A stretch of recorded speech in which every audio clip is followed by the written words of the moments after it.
Bledsoe was arrested. Patrick Montgomery was in court. Jonathan Manapa will stay in federal custody. No, I don't take responsibility at all. Hey everyone, welcome to the show. So 34-year-old Washington resident and military veteran Jesse Watson traveled to D.C. with his roommate, who was also his co-defendant eventually, Tucker Weston, who I talked about yesterday. So following Donald Trump's speech, they both headed over to the Capitol along with the rest of the mob. But it sounds like Watson and his friend got separated after they arrived at the Capitol grounds because their stories really diverged after that. According to the prosecutor, Watson was seen among a crowd that was near the police, but unlike his friend, Watson didn't assault anyone. Watson was seen, though, illegally entering the Capitol. It was around 3 p.m. He was recording as he entered, and in his own video, you could clearly see the windows were broken, the sound of the fire alarm was going off. So he knew that this was not a peaceful protest. And then Watson headed down a hallway, and he briefly was seen stopping in the office of Senator Jeff Merkley. And he asked other people who were inside, "Are you guys smoking weed?" essentially. He also commented on an Oregon map that was on the wall in that office. He said, quote, "It would be dope to get one of those. Man, I could take that. Never mind, it's not right." So he at least had some sort of conscience or conscious. And so from there, Watson walked to the Capitol crypt, and he was seen trying to help another man hang a Trump flag on the wall. But officers started to approach them, and so Watson quickly walked away. So after walking around for a while inside and realizing the police were blocking various doorways and hallways, Watson said, quote, "I don't think they like that. They seem angry." You think? And then he took a selfie in front of a bust of Abe Lincoln, and then he exited the building. He remained on the Capitol grounds for about an hour longer, though, they said.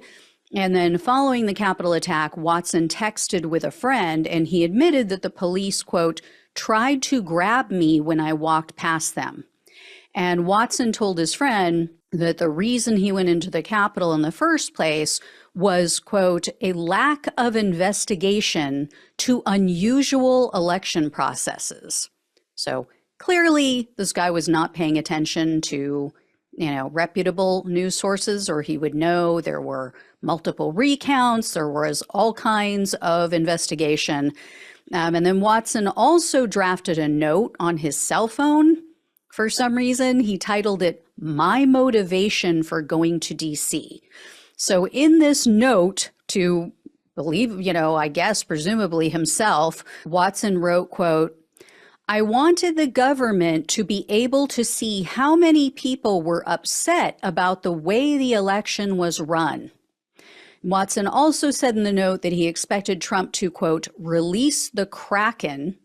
This was presumably during his speech on January 6th, he was going to release the Kraken. And then Watson recounted the fact that other people were chanting "fuck Antifa," but he admitted in his own note that he found it odd because, quote, "there didn't seem to be any Antifa about." You don't say. So Watson also admitted that he witnessed violence against the police. He saw people breaking windows. And Watson said that he ultimately entered the Capitol because he was excited and he wanted to show the, quote, "mucky mucks, they can be touched when they screw us over." So Watson was arrested on October 19th of 2022. He was charged with entering a restricted building or grounds, 2 counts of disorderly conduct, and parading or demonstrating in a Capitol building. In May of 2023, Watson pleaded guilty to the parading charge. So he was looking at up to 6 months in prison, 5 years of probation, and $5,000 in fines. He also agreed to pay a $500 restitution fee. But the prosecutor requested only 45 days in prison, 60 hours of community service, and $500 in restitution. And Watson had only one previous arrest. It was when he was a minor. He apparently set a car on fire. Don't know any more of the details on that, but the charges appear to have been dropped. So U.S. District Judge Reggie Walton presided over Watson's January 6 case, and when all was said and done, he sentenced Watson to only 3 years of probation, a $5,000 fine, and $500 in restitution. I'm a bit surprised. This judge usually agrees to the sentencing requests made by the government.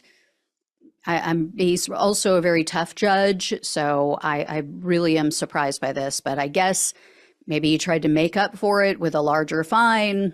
You guys know my feeling, though. I think even the nonviolent January 6 convicts should get at least 2 to 3 months. You know, they attacked our nation's capital. That is the least that they should get. Anyway, I will let you know if I hear any more. Thank you so much for watching and listening. Please like this video, share it, become a subscriber, become a donor if you possibly can. Love you all. Take care. Talk with you soon.